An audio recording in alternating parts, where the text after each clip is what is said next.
جو تم کر رہے ہو. دیکھیں اللہ کا تو سٹائل ہی بات کرنے کا اور ہے. ویسے یہ انتہائی گستاخانہ آیات ہیں قرآن میں اس طرح کی جتنی ہے نا جو ادھر صوفیت کی ڈاکٹرن ہے. اب مجھے بتائیں یہ جواب ہونا چاہیے تھا کہ نبی تم فرماؤ کہ اگر میں نے اللہ پہ جھوٹ باندھا ہے تو اس جرم کا وبال بھی مجھ پہ ہی ہوگا. وہ کہیں گے توبہ توبہ کر یار, مطلب نبی کس طرح کہہ سکتا ہے کہ میں جھوٹ باندھا ہے؟ بھائی سمجھانے کے لیے ہر لیول پہ اترنا پڑتا ہے.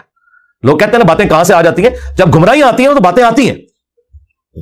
جب تم کہو گے نا کہ بابے نے سمندر روکا ہوا ہے تو اللہ تعالیٰ اپنے کسی بندے کے دماغ میں ڈالے گا کہ کوئی بڑے سے بڑا انسان ہو اپنا پیشاب بھی نہیں روک سکتا, کیونکہ یہ سمندر روکنے والی بات جب آئے گی تو یہ بات آئے گی. حضرت ابوبکر صدیق کے دماغ میں یہ بات کہاں سے آئی؟ قرآن و حدیث میں تو کہیں نہیں لکھی تھی کہ جو محمد کی عبادت کرتا تھا جان لے محمد مر چکے.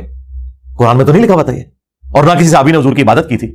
یہ اللہ نے ان کے دماغ میں ڈالا کہ یہ کیا ہے. اس کی وجہ یہ ہے کہ جیزس کرائسٹ کو لوگوں نے خدا بنایا, کہیں محمد رسول اللہ دوسرے جیزس کرائسٹ نہ بن جائے. حضور کی بات یقیناً انہوں نے یاد آئی ہوگی کہ دیکھنا میری شان بلند نہ کرنا, جس طرح عیسیٰ ابن مریم کو لوگوں نے بڑھا دیا تھا, میں اللہ کا بندہ اور اس کا رسول ہوں. اسی کو ایلبریٹ کر دیا حضرت ابوبکر صدیق نے انتہائی گستاخانہ خطبے میں, انورٹڈ کاماس کے اندر, ان کی نظر میں. وہ ہمارے استاد مولانا صاحب کہتے تھے نا, او بھائی جب توحید بیان کریں گے تو آٹومیٹکلی گستاخی ہو جائے گی. کیوں؟ تم نے توحید کو گستاخی سمجھا ہوا ہے, تمہاری نظر میں تو آٹومیٹکلی گستاخی ہو جائے گی نا. تو یہ گستاخی تو ہونی ہے, کیونکہ توحید کا تو مطلب ہی ہے کہ اختیار اللہ کے پاس ہے, مخلوق کچھ نہیں کر سکتی. پھر عجیب و غریب نا انہوں نے نا وہ مت اور عجیب و غریب واقعات مشہور کیے ہیں لوگوں کے جذبات کے ساتھ کھیلنے کے لیے. اور جی ایک بار وابی داتے سنی دا مناظرہ ہو گیا, حضور دی ذات ہوتے وابی پوری رات جو ہے وہ ایسی آیتیں ڈھونڈتا رہا جس میں حضور کی تنقیص تھی, اور جو سنی جو ہے وہ نبی الاسلام کی شان ڈھونڈتا رہا. تو صبح جناب مناظرے میں جب دونوں اکٹھے ہوئے انہوں نے پوچھا, ہاں تو راتی کے کردا رہا؟ سرکار میرے سامنے گلا کرو, میں تھن پنا تھوڑے بابیاں دا بابا آ گیا دنیا تے ہن. ٹھیک ہے, میں انہوں دساں کہ میں ابوبکر صدیق دا خطبہ ڈھونڈتا رہا تے منوں پتہ لگے کہ میں ابوبکر اور نبی نو مننا وا یا ابو جہل آر مننا. تو دس ابو جہل تو کیوں ڈھونڈتا رہا قرآن چوں کے کڈدا رہا؟ اور نبی کی شانیں جو تم قرآن سے نکال رہے ہو ان شانوں سے کس کو انکار ہے؟ کیا نبی کی شان کا مطلب یہ ہے کہ نبی خدا کا بیٹا بن جائے گا؟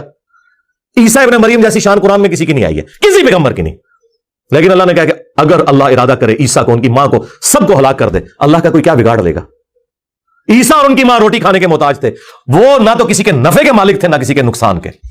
یہ اس شخص کے بارے میں آ رہا ہے جس کو کہا اللہ نے وجیہن فی الدنیا والآخرہ ومن المقربین, اور معجزات ایسے جو کسی پیغمبر کو نہیں دیے گئے. مردوں کو زندہ کرنا اللہ کے اذن سے, مٹی کی مورت بنا کے پھونک مارنا اور اس کا پرندہ بن جانا, یہ معجزہ کسی پیغمبر کو نہیں دیا گیا, کسی پیغمبر کو. لیکن سینٹرڈ کر کے انہی کو اللہ تعالیٰ نے سامنے رکھا کہ یہ فرق ہے بھائی انبیاء میں اور خدا میں. پھر اسی طریقے سے چیزیں بیان ہوتی ہیں. وہ جی پھر مناظرے سے پہلے جب پوچھا تو وابی نے کہا ہاں جی میں تو یہی آیتاں لبدا رہا. تو انہوں نے کہا بس دیکھ لے کون نبی دی شان ڈھونڈتا ہے تو کون تنقیص ڈھونڈتا ہے. اگر کسی کا یہ عقیدہ ہے کہ توحید بیان کرنے سے نبی کی تنقیص ہوتی ہے تو یہ بلیم وہ کسے دے رہا ہے؟ اللہ کو. انہوں نے انبیاء کو منی گاڈ مانا ہوا ہے اور اولیاء کو منی رسول مانا ہوا ہے. یہ میرا ایک جملہ ہزاروں کتابوں پہ بھاری ہے. یعنی آپ ہزاروں گمراہیاں ایک کتاب میں جمع کریں نا اور آپ اس کی وجہ پوچھیں نا تو یہ ہے کہ یہ نبیوں کو منی گاڈ مانتے ہیں اور اولیاء کو منی رسول مانتے ہیں. بس یہ وہ فرق ماننے کے لیے تیار ہی نہیں ہے کیونکہ قرآن تو پڑھا ہی نہیں ہے. اب ان ساری باتوں کے ہوتے ہوئے مجھے تو صبح شام ان کے اوپر قنوت نازلہ پڑھنی چاہیے, لیکن میں سمپل کہتا ہوں کہ مرنے سے پہلے اے مسلمان کر لے اس پہ غور. کتابوں کا خدا اور ہے, بابوں کا خدا اور. کتابوں کے خدا اور بابوں کے خدا میں یہ فرق ہے کہ جو بابوں کا خدا ہے نا بس وہ خدا بڑا بھائی اور نبی چھوٹا بھائی, بس اتنا فرق ہے. لیکن کتابوں کا خدا یہ کہتا ہے کہ خدا خدا ہے, مخلوق مخلوق ہے. لیکن یہ باتیں اب کون کرے؟ یہ جب باتیں آپ نہیں کریں گے دماغ کوئی نہیں کھلیں گے. توحید تو اتنے عرصے سے بیان ہو رہی تھی, لیکن توحید کا مطلب توہین رسالت لیا جاتا تھا. ہم نے توحید بیان کی ہے نا, آئے نا کوئی سامنے میرے پاس تو سیدھا بھائی چھوڑ دو تم شان رسالت کی بات. چشتی رسول اللہ, اشری تھانوی رسول اللہ پارٹی کیسے کر سکتی ہے؟ کبھی نہیں کر سکتی. تمہارے بزرگوں نے اپنے ناموں کے کلمے پڑھائے, تمہیں کوئی حق ہی نہیں پہنچتا. تم تو نبی کا دفاع کر ہی نہیں سکتے. نبی کا دفاع کا حق تمہارے پاس سے نہیں ہے, اس کے کاپی رائٹس اب انجینئر صاحب کے پاس ہیں. ہاں یہ رائٹس ہم آپ کو نہیں دیں گے. توحید بھی یہاں سے بیان کریں گے اور رسالت بھی, صحیح جو رسالت کا کانسیپٹ ہے وہ یہیں سے بیان ہوگا. تو اے نبی تم فرماؤ اگر میں نے اللہ کے اوپر جھوٹ باندھا ہے, قرآن یعنی میں نے خود گھڑ لیا, تو اس جرم کا وبال بھی مجھ پہ ہوگا اور میں بری ہوں اس جرم سے جو تم کر رہے ہو. اور یہ دوسری بات درست ہے اس حوالے سے کہ میں نے تو کوئی قرآن نہیں گھڑا, لیکن چونکہ تم نے قرآن کا انکار کیا لہذا تم اس جرم کے اندر شریک ہو کہ تم نے وقت کے پیغمبر کا انکار کیا ہے. دیکھیں جی قرآن حکیم اپنے عقائد و نظریات کے اندر بالکل ایک ننگی تلوار ہے, زیرو ٹالرنس ہے. اگر کسی شخص کو انبیاء کا سٹیٹس نہیں پتا, انبیاء کرام کی ذمہ داری, ان کے مراتب نہیں پتا, اور وہ اپنے زوم میں انبیاء کرام کے ساتھ چیزیں منسوب کیے ہوئے ہیں, تو عقیدت اور جذبات کی بنیاد کے اوپر ایسے عقائد منسوب کرنا، سب سے پہلے انبیاء کرام اس سے اعلان برات کرتے گئے۔ نبی علیہ السلام تو دنیا میں بتا کے چلے گئے کہ میری شان کو اس طرح بلند نہ کرنا جس طرح لوگوں نے جیسس کرائسٹ کی شان کو بلند کیا تھا۔ میں اللہ کا بندہ اور اس کا رسول ہوں، مجھے اللہ کا بندہ اور اس کا رسول کہنا۔ اب یہ کہنے کی ضرورت کیوں پڑی ہے؟ اسی لیے پڑی ہے کہ آپ کو پتا تھا کہ انبیاء کرام کی ہستیاں اللہ تعالیٰ کی سلیکٹڈ ہستیاں ہوتی ہیں جن کو اللہ تعالیٰ معجزات عطا فرماتا ہے، شان عطا فرماتا ہے، اور اسی وجہ سے لوگ ڈیویٹ ہو کے ان کے اندر خدا کو اس حوالے سے ڈھونڈنا شروع کر دیتے ہیں کہ شاید یہ خدا کی شکل میں دنیا میں اتر آئے ہیں۔ اور آج دیکھ لیں تقریباً 75 کروڑ کے قریب ہیں پروٹیسٹنٹ جو حضرت عیسیٰ کو اللہ مانتے ہیں۔ 75 کروڑ، جی اتنے بریلوی دیوبندی نہیں ہے دنیا میں جتنے پروٹیسٹنٹ ہیں۔ اور اللہ کیا کہہ رہے ہیں؟ لقد کفر الذین قالوا ان اللہ هو المسیح ابن مریم، بے شک وہ لوگ کفر کر رہے ہیں جو یہ کہہ رہے ہیں کہ اللہ ہی عیسیٰ ابن مریم ہے۔ قل فمن یملک من اللہ شیئا، اے نبی ان سے فرماؤ کہ اللہ کا کوئی کیا بگاڑ لے گا۔ ان اراد ان یہلک المسیح، کہ اگر اللہ تعالیٰ ہلاک کر دے مسیح کو اور ان کی ماں کو اور جتنے زمین میں سارے بزرگ بابے جتنے زمین میں ہیں سب، اگر ان کو اللہ ہلاک کر دے، وصال شریف نہیں، ہلاک، یہ غصے کا اظہار ہے تاکہ فرق پتہ چلے۔ یعنی اگر آپ یہ دیکھیں ووکیبلری کا جو